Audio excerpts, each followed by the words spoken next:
Here's how to make a fake stained glass window for $10 or less using beginning artist's paint, acrylic paint in tubes.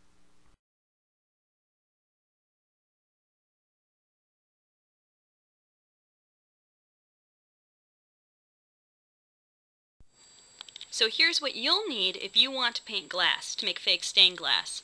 First, you're going to need glass. You'll probably want a design. In this case, I've drawn a design with paper and laid it behind the glass. You can also draw directly on the glass. I'll show you that in a moment.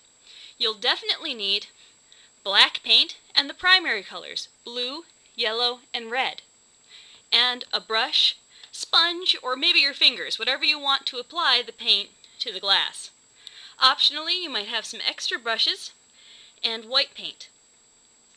Now, about drawing that design on the glass.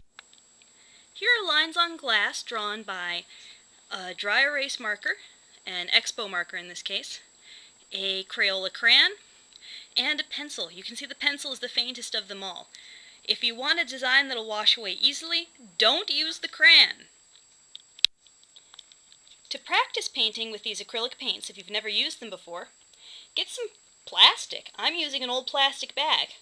Why? Because plastic, like glass, is non-porous, so it doesn't absorb water. Water simply beads up and flows on the surface. It'll be great to practice with. Speaking of water, keep a spray bottle handy if you intend to get really, really detailed with your design. You don't need a spray bottle, but the paint dries really quickly, and to keep it from drying and getting sticky and nasty on you, adding water with a sprayer will keep it wet and soft for longer. First, we're going to look at the concept of transparency. Transparency is how much light will pass through something. Each color has a different level of transparency. You can see our lizard here going behind our acrylic paints.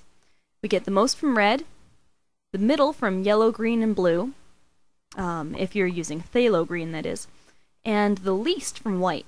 There's absolutely no transparency from black in these acrylic paints. But how do we change colors? What if we want to make it lighter? To make pink, if you add white, you reduce the transparency. But if you simply add less red, then you increase the transparency, as you can see by wiping paint away with the brush there. So let's take a look. Compare the pink with white and red to the pink from just adding a thinner red. Alright, back to the live footage of how to paint with acrylics. To see how the light will shine through your paint, if you want this to really look like stained glass, mix your paint in a clear plastic container, and then as you mix it, you can shine light through it and see how the paint will appear. And here I'll apply some paint to the glass. First, I get a little bit on my brush. Then I go back and start applying it to the glass. If it goes on thicker than I wanted, I can work it thin. And the gentle brush motions I'm using are making a nice smooth finish. But if I want a textured finish, I can really, really go at it. Let's take a close look at the texture. Isn't that neat? Using a sponge, taking some saran wrap, plastic wrap, and touching it to the surface. All kinds of different things will give you neat textures that emulate what you can see in stained glass, or invent your own textures. When using dark or opaque colors, to let light through, add texture. You can see here in the blue in the face, I've dabbed the paint on, and over here in the brown, where I've textured it, you can see the paper through the glass and paint. But where I haven't textured it, it's a solid wall. By going through and texturing,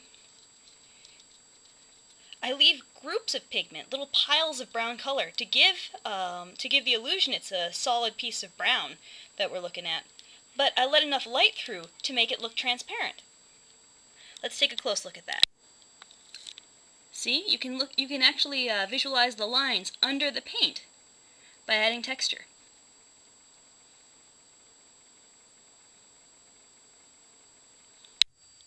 To make the black lines on the stained glass, to replicate the solder, we're going to take a plastic bag, any sort of plastic bag will be okay, and fill her up with black paint.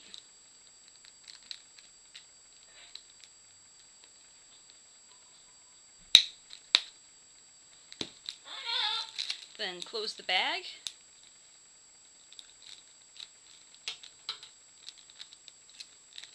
and snip off just a little bit of the corner, just a really small amount. That noise in the background is the parrot I'm painting on the glass. Now I'll show you the piping up close.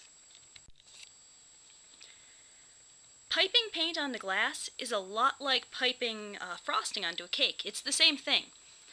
You just have a bag with a hole in it. Now, if the hole on the edge of the bag is cut funny, it'll make a strange line. So let's test this. That looks okay. If you're using a piece of glass that's up and down, like a window, don't use too much paint at once. It'll end up dripping or pulling down and look like the whole thing is weighted. Just use a little bit of piping at a time. So now I'll start piping the design.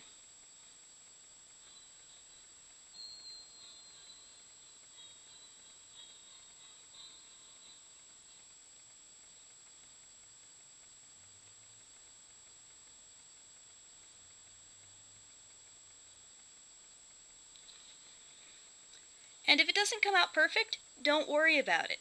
Next time you go to the store, take a look at the cheap stained glass lamp that's made in China and has really awful solder work, and you'll feel a lot better about yourself. And now that it's piped and it's drying, we've set it up with a light behind it. Ben, could you wave your hand? So you can see it's nice and transparent. Still has really bright colors. And that texture gives the illusion of it being real stained glass. Now drying time is going to be about 36 hours because that thick piped paint has to be left alone to sit.